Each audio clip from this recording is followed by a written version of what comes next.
Garbhadhana is the first of the 16 saṃskāras in Hinduism. Description: Garbhadhana is a composite word of garbha and dana, and it literally means attaining the wealth of the womb. It is a private rite of passage marking the intent of a couple to have a child.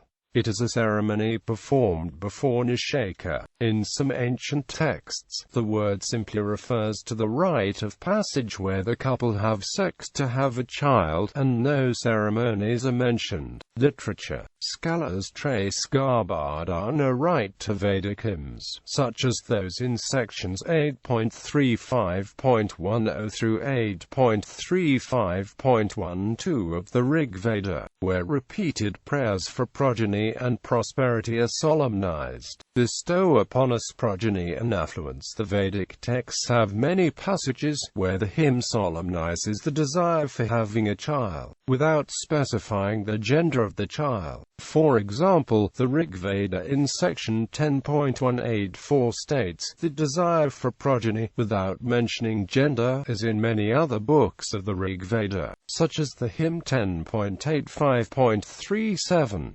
The Atharva Veda, similarly in verse 14.2.2, states a ritual invitation to the wife by her husband to mount the bed for conception, being happy in mind. Here mount the bed, give birth to children for me, your husband. Later texts, such as the Brihadaranyaka Upanishad, in the last chapter detailing the education of a student, include lessons for his grihastha stage of life. The student is taught that as a husband, he should cook rice for the wife, and they together eat the food in certain way depending on whether they wish for the birth of a daughter or a son, as follows. The different Graya Sutras differ in the point of view whether the Garbhadhana is to be performed only once, before the first conception, or every time before the couple plan to have additional children. To answer this question, the medieval era texts of various schools discussed and offered diverse views on whether the ritual is a rite of passage from the baby's